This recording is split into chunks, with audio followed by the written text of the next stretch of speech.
Hey guys. So I've been a software developer for a little over 30 years now, and I honestly think most of the stuff I'm working on right now is my best stuff. So there was one particular tool that I do not have an updated version of that I felt like I did a real disservice by not having it as an online tool because it was a completely offline tool, and I wrapped it up right before the iPhone came out, which I felt like was another mistake because it really felt like an iPhone app more than a desktop app. But I'd since spent so much time building it for the desktop, and at the time there wasn't an easy way to convert Objective-C code into Objective-C code for the iPhone. I had used a lot of low-level code to pull it off that just wasn't there on the iOS platform. So ever since then, I thought, it would be really cool at some point to actually release this as a web app, something that anyone could use anywhere, and it would sync up between all of your devices, and that's what this is. So think of it like this. If you ever heard, if you have something complicated that you have to achieve, break it down into smaller tasks, and then do the smaller tasks. Everyone gives you that advice, which is great advice, difficult to actually do, because it requires that you first are able to break it down into smaller groups, smaller tasks, and then it also requires that you keep it somewhere so you can reference that later. That's what this is. This is called. It used to be called PowerUp, and now it is probably going to be called PowerUp 2. But I don't have a name yet. As you can tell, I'm using a temporary host name until I figure out what I want to call the product. But the way it works is really simple, and you can try this out right now. This is completely free right now if you want to go in and try this out. So what you want to do is give it a title. So we're going to say make a PB&J sandwich. Yeah. Okay. So if you just hit return on the screen somewhere, it's going to create one task. Or you can click the add task button down here. And so we're going to say first task is get some bread. And then if I hit return, it will deselect that. It basically hit return again, you make another task. That's what I'm getting at. So get some peanut butter. Okay, hit return again, get some jelly.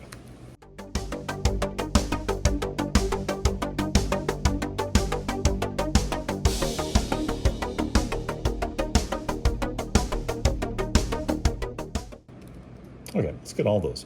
Now, if you notice the colors here on the side, the dark colors indicate this is something that is controlled by something else. So basically, you can set this as you achieve this here. As you're driving to the store, you can check this off. As you go to the bread aisle, you can check this off. As you look for the good stuff, well, you can't edit this one because you've got some child items here. So we're going to do these. Probably the honey wheat. Let's say we check that one off.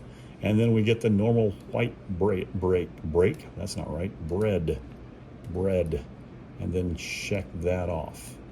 And the same goes to the rest of these. So get some peanut butter. Okay, well, Jif, found the Jif. Get some jelly. Good deal, good deal, good deal. And look at the thought. So as it updates all of the progress bars above it. Okay, the idea here is that you can have a kind of an unlimited number of child objects here. And as you go along and you do these, set these child objects, it's going to set the progress for the items above it. This is the most intuitive way I can think of to break up any task into other tasks and make sure you nail everything on all the lists.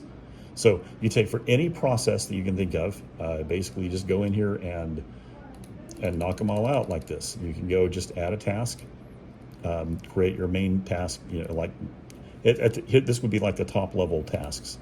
Just add a few of these, and you can edit, you can change these immediately unless you add a child object. If you add a child object, it should reset it, and then you can change the child objects. It's as simple as that. And I made it sound way more complicated than it does. It always is like that when I try to explain something. I apologize for that. This is actually super, super easy. And when you're done, you can just hit save. And when you do that, then the next time you come back to this, you can just hit reload.